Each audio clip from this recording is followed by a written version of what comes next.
Hi everyone. Today I want to talk a little bit about an acronym that I found really useful in working with some of my clients lately.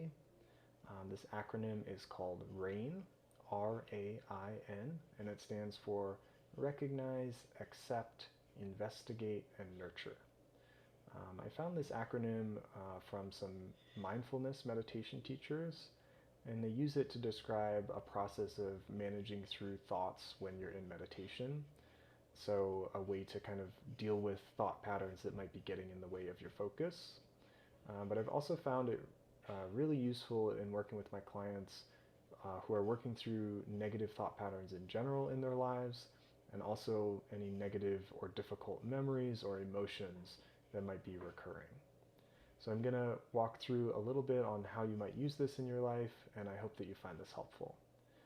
Real quick, if you don't know who I am, I'm Connor Moss. I'm a psychotherapist offering online sessions for anyone in California and based in Oakland.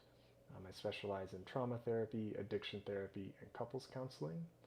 I'm making these videos just to share a little bit of tips and insight that I've learned through my years of working with clients and studying psychology. So I hope you find this helpful. Okay, so RAIN. So the first letter of RAIN is R, and it stands for recognize. So the most important step with any negative thought pattern or emotion that you might be dealing with is to recognize it. I've said this before, when you ask a fish to describe water, it really doesn't know what you're talking about because it's just surrounded by it. And this is true of our emotions as well. So if you can't recognize a negative thought or a negative emotion as it's happening, it's going to be really hard to do anything about it. So the first step with any negative thought pattern or negative emotion or negative memory that might be coming up is to recognize what's happening. So in order to do this, you just kind of need to notice more clearly how your emotions and thoughts are changing. Mindfulness can be really helpful in this. A meditation practice can be really helpful in this. But in general, if you're just kind of working with trying to notice more about your experience, you can journal, or you can set aside a couple minutes every day to intentionally notice and ask yourself, what am I experiencing right now? What thoughts am I experiencing? What emotions am I experiencing?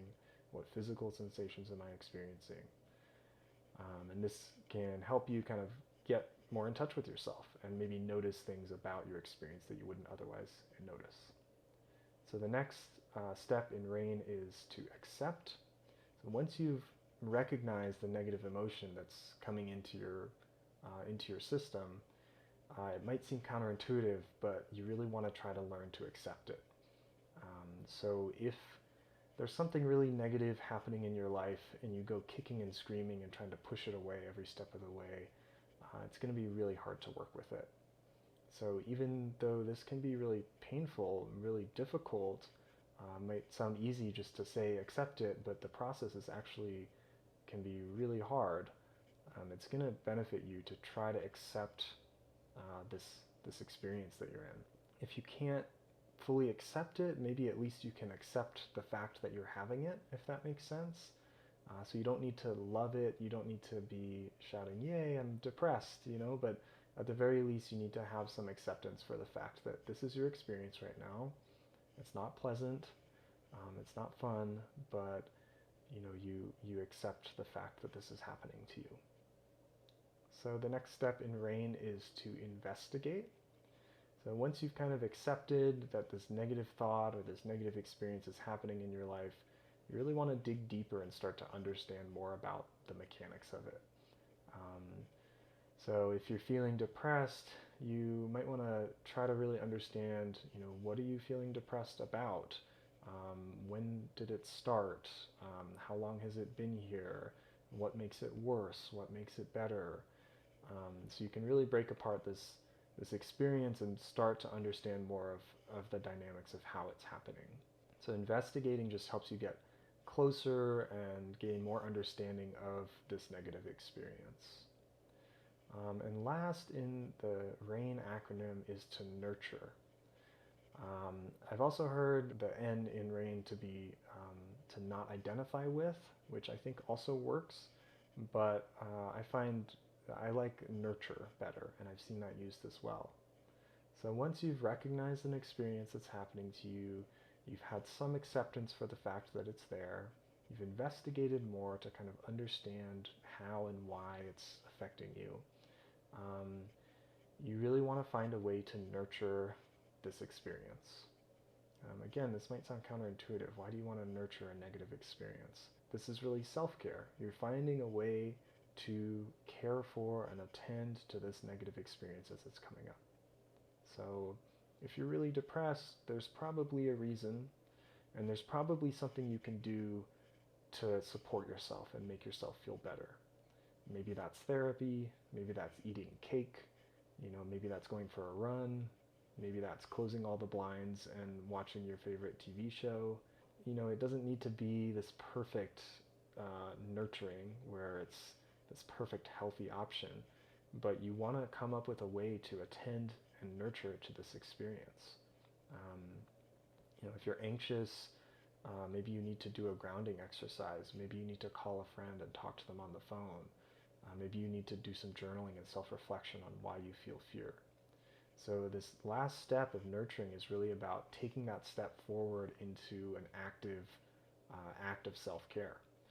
Um, so you've recognized this emotion, you've accepted it, you've investigated it and understood more, and now is the chance to take action and actually support yourself. So that's generally how RAIN might work for you. I find that this works really well with negative thought patterns, with negative emotions, with if there's been trauma, with negative memories that might be coming in. You really are thinking about these negative experiences as this whole experience that's coming in, and you want to treat it well. A lot of times when we have negative experiences, I think, or negative thoughts, I think people just uh, like clamp down and get really negative about it and blame themselves and think, oh, I just wish this thing would go away. Why do I have this depression? Why do I have this anxiety? And it can really get into a negative thought loop. Instead, if you approach it as like a visitor who is coming into your life, and you try to welcome it at least a little bit, and try to treat it well, it's actually going to help it move through and release faster. So attending to these negative experiences and treating them with care and compassion, with recognition and acceptance and investigation and nurturing, is going to help them not have such a strong hold on you, and hopefully will help you move through them faster. So I hope this is helpful. If you have any questions about this or are needing support working through some negative emotions like this, feel free to reach out. I'd certainly be happy to talk. And I hope this was helpful, and I'll talk to you all next time. Take care.